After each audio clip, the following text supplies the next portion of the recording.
Hey, what's going on, everyone? This is Mike Colleen at MikeColleen.com. Alright, so this video is basically going to be about victory is at hand. Mostly it's going to be about myself, my background, and what developed me, what created me.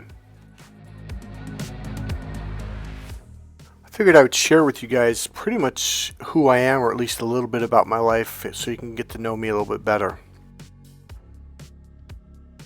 So the one thing I want to share with you guys is, I don't know if you feel it yet, but it's like victory is at hand. It's like empaths are waking up and they're starting to fight back, and they're just like, they're not taking it anymore. And empaths worldwide are starting to realize, like, holy shit, we have more power than we thought. Now here's the thing that you have to understand. It's not just empaths. The majority of society is completely asleep and they're afraid to wake up. So when you wake up, when you start stepping into your power and you start fighting back, speaking up for yourself, standing your ground, having boundaries, the rest of society, people that are not empaths and that are not that tuned in, they start to go, oh, so we can do that against these people? Because narcissists in general have really influenced and intimidated and to some degree controlled the majority of society. So essentially, when you stand up for yourself, other people see that, even if you never hear it, and even if they don't say anything, right? A lot of people start seeing it, and it shifts the way society becomes. So what you're doing is remember that video, you destroyed the narcissist and they had a total mental breakdown?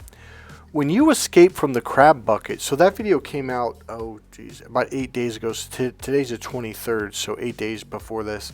So the title is You Destroyed the Narcissist. They had a total mental breakdown. When you left the bucket and you left the abuse cycle, other people saw that. And I mean, people you've never talked to. It could be a neighbor across the street, could be a stranger, could it be a person at the grocery store that you've never spoken to, but they watch you every time you come in. It's like people watch you grow. They see you change, and it has an effect on them. So by you standing up and taking a stand, other people become braver and they start to stand up too. They start to join.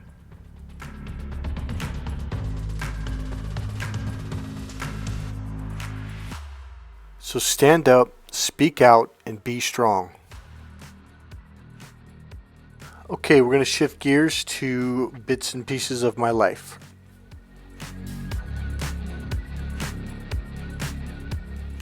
Alright, so this is my former coach, Jacob Stitch Duran. He is, in my opinion, and probably most people's opinion, the top #1 cut man in the world right now. He messaged me on Twitter, says, just had a great conversation with Mike Colleen, one of my first champion kickboxers. Nice to talk about the good old days. After 16 years. So yeah, we reconnected. We're on Facebook. We chat quite a bit, actually. So let me kind of move on from this.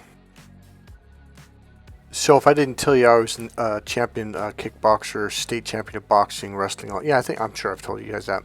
So here he is in one of Sylvester Stallone movies, Rocky. He has been in, I believe, 4 Sylvester Stallone Rocky movies, and also the recent movie that came out this year, or just last year, Creed. Alright, so there he is on the left in the movie Creed.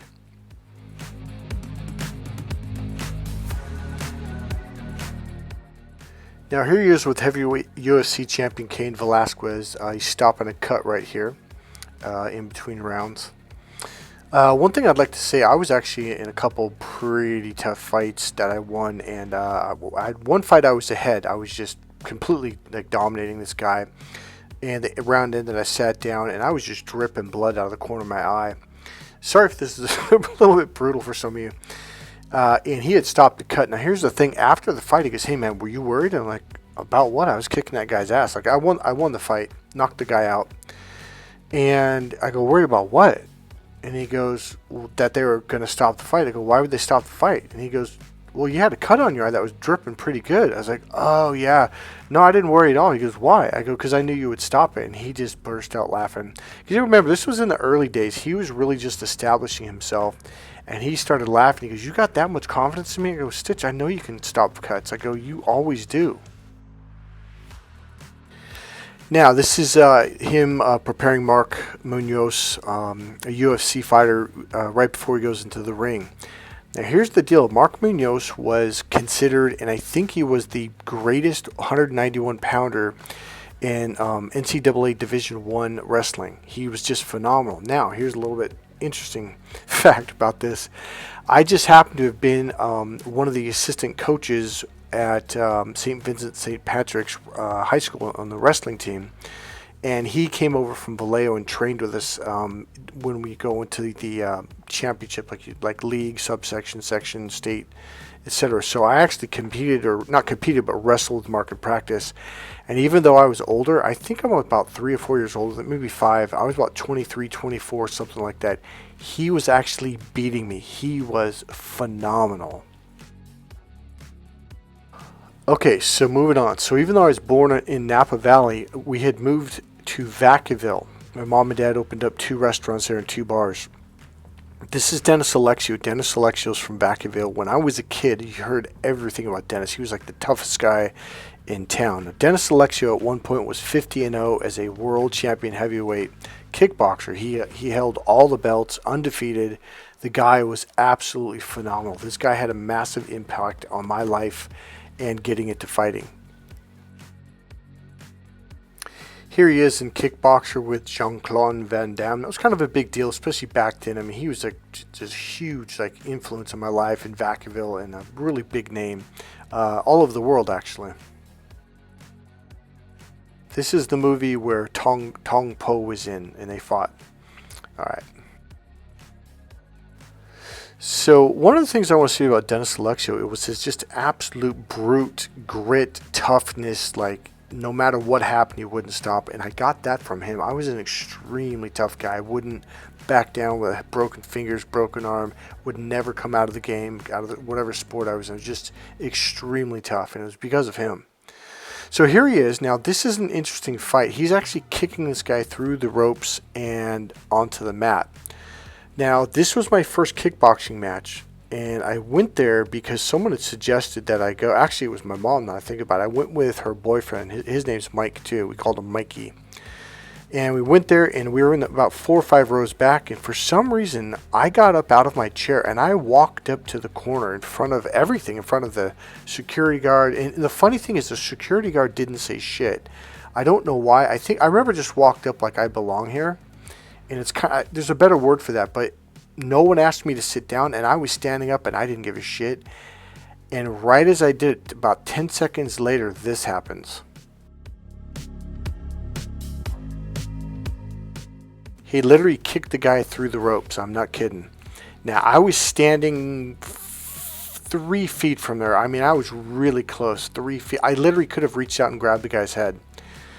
And I remember it shocked the hell out of me, but it didn't scare me. And I just remember going, I have to do this. This is I have to be a kickboxer. And it was because it was one of those things, I had to face my fear. It was the scare. You know what it was? It was the power. When you were around Dennis Alexio, you felt this energy. It was undeniable. And it was, when he did this, you felt this pop of energy go through you. It was scary, yet I was like, I have to do this. Now here's a very interesting step to the story.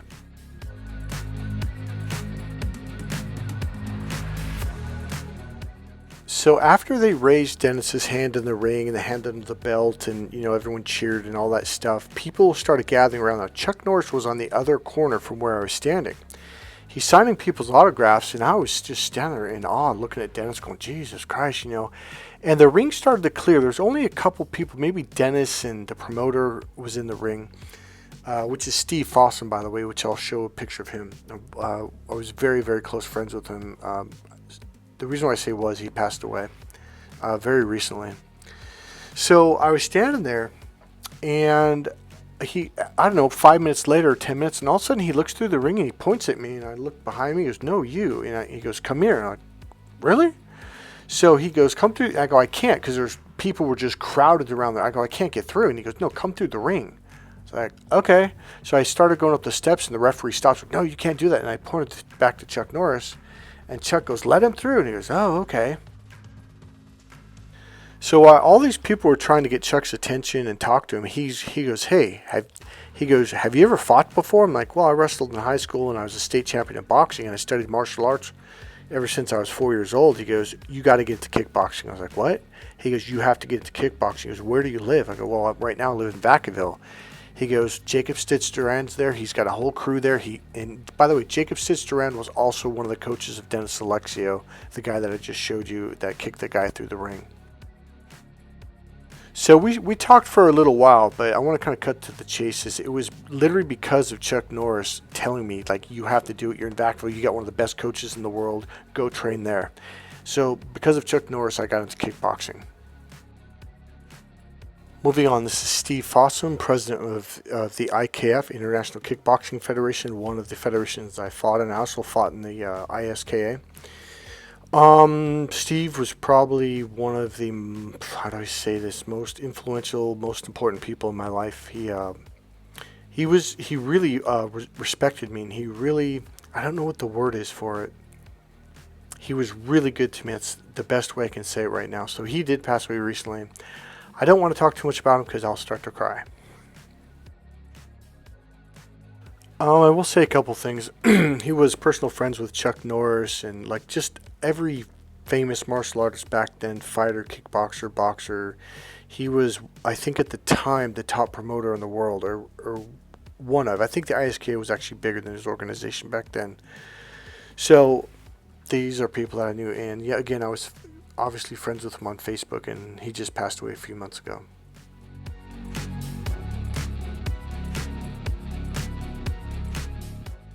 Alright, so here this is a professional referee, Danny Stell, Danny Bam Bam Stell. He's also, or was the co-creator of the IKF. That he was the vice president for a long, long time. He's actually a personal friend of mine. We chat almost every day on Facebook. Maybe not every day, but damn near. We talk a lot. And we talked quite a bit when Steve passed away. He was also a referee in the UFC, mixed martial arts. He's refereed everywhere in the world, from one championship to everything you can think of.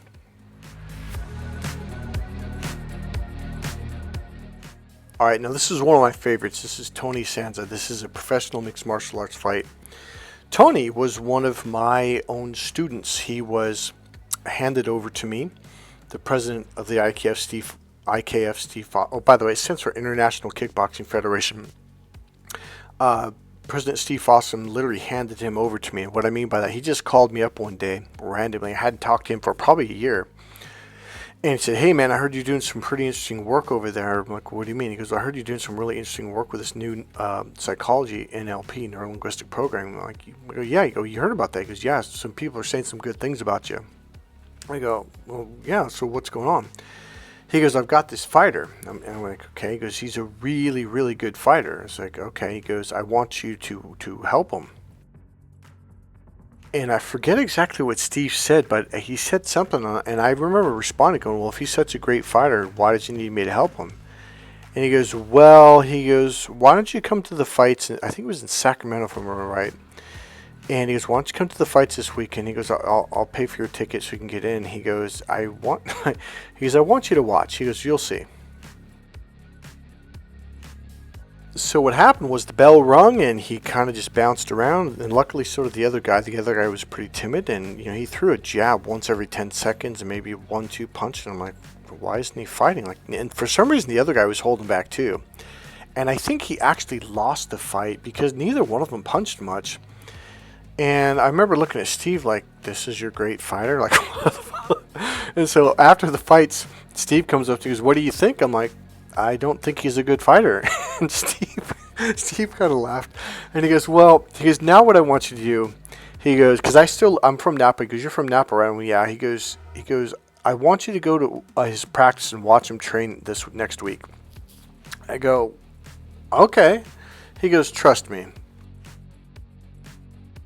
By the way, this is Tony and his daughter. And so I went to Napa and I watched him train. I was like, holy shit, and Tony was awesome. I mean, fast, quick moves. He was nonstop. And I was like, holy shit. And the guy he was fighting was a professional fighter. And I'm like, it was in sparring practice. And so after the fight, he gets out of the ring and goes, well, what do you think? I'm like, well, why didn't you fight that like that on Friday night? He goes, well, that's my problem. I go, what do you mean? He goes, something happens when I get in the ring. I kind of freeze up. So, long story short, Tony actually only had a phobia, and that's what it was. So when he got in front of a crowd of people literally, he had like a phobia attack. So it was actually, we got it over with in, I think it was 2 sessions. The first one I had to figure out what it was. And the second one, once I realized what it was, boom, got rid of it. It was really fast. And he went on and he went undefeated. I think it was for like 2 years. Didn't lose a single match. And I got to train him for his next 5 fights after working with him, and he was undefeated, so it was a really cool accomplishment. Now this right here is me and Jackass, who I later realized was a narcissist. He wouldn't stop fucking with me, and he came over and he started pushing me. I'm like, dude, seriously, stop. And I go, dude, you don't know who you're fucking with. He goes, no, whatever, you're a pussy. And he really thought I was a pussy, and I freaking, well, basically choked him out right here. In a friendly manner, gave him a man hug. Actually, it's a technique I'm doing. I'm actually choking him out pretty good. So he ended up passing out, and I, laid him down on the ground gently, and he woke up, and him and all his friends was like, dude, so you like really did fight? I'm like, yeah, I really, really, really, really did fight in everything. So you really don't want to fuck with me. So here's the interesting part. The last narcissist I dealt with, he just thought, because I was so nice, he literally thought he could push me around and thought I was a pussy. Even though he logically knew who my coach was, he knew that I fought. So as I told you in the past video, they don't connect reality with their imagination. Okay, so because I was nice to him, his reality was, oh, Mike's just a softie, right? And he logically, he knew I was a fighter and had trained for many, many years, but in his mind, like, oh, Mike's just a softie. So that's what I realized with narcissists. You have to bark. You have to bite. If you physically have to push him, you got to push him. You got to let them know, like, no, dude, I'm not as soft as you think I fucking am. Alright, so Napa Valley. So this is where I was born, Queen of the Valley. I also went to middle school and high school in Napa Valley when we moved back. This sign was literally, you go 2 blocks down and then up the highway about 3 minutes, 2 minutes maximum. It's boom. So I lived like literally on the grapes, like right on the edge of the grapes. So in fact, when you go to the end of my block, there was a fence, and right across the other fence was this right here, what you're looking at. This was a typical view from when I was growing up. Like, we literally would go out and pick grapes. Now these were wine grapes, not the greatest for eating. They did taste good. They were sweet, but it had a little bit of a bite to them. One thing I want to say about Napa Valley is Napa Valley gave me a sense of class, a sense of respect, and a sense of hard work, like unbelievably hard workers in Napa. And so Vacaville was a hard-working town. It's a fighting town, just tough. So I have this combination of being extremely tough and extremely classy and polite and respectful, etc. So it kind of gives you a makeup of how I'm built. Now this is Adam. He was a client of mine that flew out from London 2 times to take my training. So my dating relationship course for men cracked female code. And here, I've got Adam hypnotized, so there's something I would do that would constantly make him laugh. So it was a pretty good time. Adam was a fairly fun client. He was difficult. There was difficulties, but he was a pretty fun client to work with. And here we are again. This is actually at one of the hotels here in San Rafael that he was staying at for 7 days. Good. I have really good memories with most of my clients, especially during the trainings.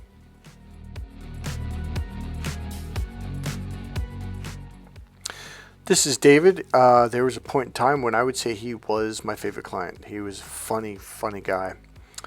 We lost touch. That's too bad. But we're in San Francisco at Starbucks, right at the entrance of Chinatown. Like literally, to David's left shoulder was the entrance. Like the street was right there. Boom, right across the street. I want to say something. I had a lot of really good times back then before COVID and all that stuff kind of slowed things down. I did a lot of traveling to Kansas, to Washington, D.C., to just everywhere. I was going to Southern California, just constantly traveling, training people, going to different clubs and beaches, and it was a really good time. So hopefully things are going to pick up and get like that again. And this is Desi. She was a really, really sweet lady. Unfortunately, she lived in Florida, and it was just too far away. But she's a sweetie. We kept in touch up until about, I think, 3 years ago. So that was a fun time. Oh, you know what? I've got a funny story behind this. Really cool. So Desi flew out, and I met her at this really nice hotel in Oakland. I cannot think of the name right now, but man, it was awesome. So he just happened to be outside, and I was late, and she was waiting outside. And he was out by the front door, and it was about 9 o'clock or something like that. We were meeting with some of her coworkers and stuff. And what happened was he was trying to pick up on her, and I just walked up. I was like, "Hey, what's up, sweetie?" And because I kind of knew, I didn't realize who he was at first, until right as she was wrapping her arm around me, and I'm like, "Holy shit, that's Philip, what's his name? Philip Seymour Hoffman, right?" And so it was kind of a cool thing. And I said, "Do you know who that guy was?" And she's, "No, he was trying to pick up on me though, and I didn't like it." And I'm like, "That's Philip Seymour Hoffman." She goes, "Who's that?" I'm like, "Dude, he's like one of the most famous actors in the world." So it was kind of a cute little memory. And here I am hanging out, hobnobbing with the rich and the famous up in the Oakland Hills. This home was beautiful. A lot of people think Oakland's just like a ghetto place. Like, no, there's parts of it that are unbelievably rich. This guy was a lawyer for a senator. Like, they would he was one of the people that actually helped pass laws. So really, really cool experience. A lot of rich people. It was a fun party. And this young lady, I believe, was either Russian or Ukrainian. I do not remember, but she was really fun too. Here's Adam with his new girlfriend and their mutual friend. They are in London at, I don't know, some bar or some restaurant. And probably the nicest person I've ever met in my life is Diego. He is the sweetest, coolest, nicest, hardworking guy you ever meet. He's here in Brazil with a young lady he met out there. I'm sharing these stories. These are clients of mine. I think I already mentioned that. But Diego and I still talk fairly regularly, pretty much anytime we want. We usually do through Instagram, Facebook, etc. Oh, yeah, right here is Tanya and her friend Paul, like Apple. They're Thai. They were here doing a work thing for a year. And Tanya's married. This is many years ago, by the way. This is probably 12, 14 years ago. But they were just the sweetest people I'd ever met. And Tanya's a mom now. She's pretty stern now, so. But she was pretty serious back then, too. There we are. We went out to restaurants quite a bit back then. It was a fun deal. They actually lived really close to me.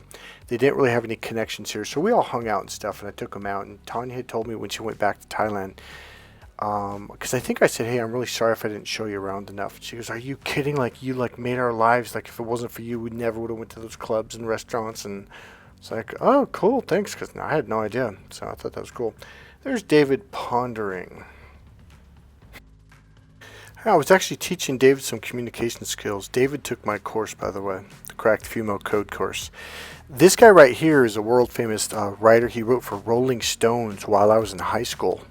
So or maybe it was just after too, so the 90s, early 2000s.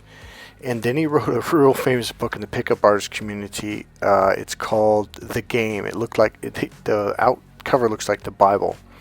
So he was at a seminar or a training, I guess we call it, in San Francisco, and it was also a book signing. So it was pretty cool. Actually, he asked me to get up and actually teach something, so it was kind of a cool thing, an NLP thing. He was really just finding out about what NLP was and the power of it.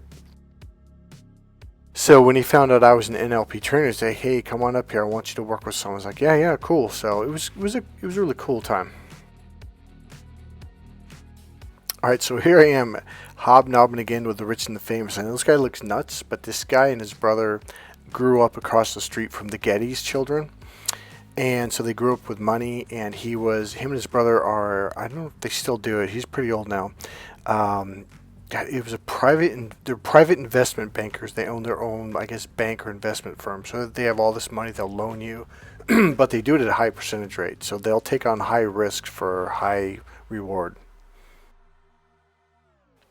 And he was personal friends with Robin Williams. The funny thing about this guy, I used to bump into him all the time when I had questions about stuff, like literally just the grocery store, etc. But it was like very consistent. It was kind of bizarre. So here's some pictures from the club, The Matrix. Oh yeah, that was The Matrix I was with in that last picture too. This is Jimmy, one of the bartenders. Pretty cool dude. I don't know, pretty cool dude, I guess. I don't know what to say. And this was the other bartender. So Jimmy and this guy were, like, in my opinion, like the main two bartenders. He ran that place. So I had like an ultra happy smile right there. I like to call him Old One Eye because I do not remember his freaking name. And okay, so this guy right here, this is Tommy. Tommy was like the coolest dude. And the funny thing about it, I just realized I don't even know if he worked at the Matrix. I always assumed he did, but I think he was just a customer that went there all the time. So Tommy was one of the nicest guys in the world too. Yeah, everybody loved Tommy. Everyone kind of looked out for Tommy. He was just a really cool guy. Alright, so one of the things, the reason I made this video, I kind of wanted to give you guys a little bit of my makeup and my background of who I am, where I'm from, and you know, all that kind of stuff, and what kind of put it all together. One of the things about going to the clubs, I grew up in a family that had 2 restaurants, and they had a bar attached to each of them. A lounge, I should call them, actually. So it wasn't a bar, it was like a step above. But I hated alcohol. I grew up in a family where there was a lot of alcohol, and a lot of people were alcoholics, and just didn't like it. So I pretty much don't drink. And even back then, that was probably the loosest I ever became when it came to alcohol, because I didn't go to clubs or bars for the longest time. I think I was 34 when I finally started going to the Matrix. There was a reason I went. It was with this group. And somehow I was like, okay, so I felt comfortable because it was a really classy place. It's actually owned by the governor of California. He's one of the owners. There's a group of owners that own a bunch of places in the city. So I guess what I'm trying to say is I don't do drugs. Definitely didn't do drugs back then. Didn't touch anything. I would drink 1 or 2 drinks, but that was like my limit, and I would stop at that. I'm not much of a drinker. So part of the reason why I was going to the clubs was I was applying NLP techniques to everybody, and I mean everybody, because I wanted to become the master of my craft on every level. And a big part of going to the clubs taught me something that I'd never heard of. Basically, there's a different body language, a different social cues and behaviors at clubs and lounges. And so as you go, it really helps you develop your social skills.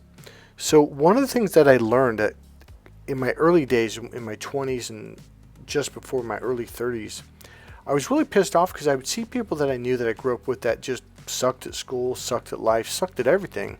And all they did was they would go to clubs and parties, and they drank and did drugs, and yet they were getting ahead in life. And I was like, what the fuck is going on here, right?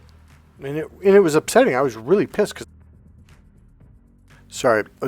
because I was a straight A student. I mean, I busted my ass in 2nd grade, and everything that I did was very successful, blah, blah, blah. And yet these guys were getting ahead. And so what I learned by going to clubs was I began to learn this unconscious body language. And the funny thing is it actually applies to business when you go to family gatherings, when you go anywhere. Like, you begin to, you develop your right brain, you develop your social skills really well. And the funny thing is the stuff you learn at clubs, because you learn the hard way, if you don't do it right, people will yell at you and get pissed off, you know, and basically push you away. So you begin to develop this stuff on an unconscious level.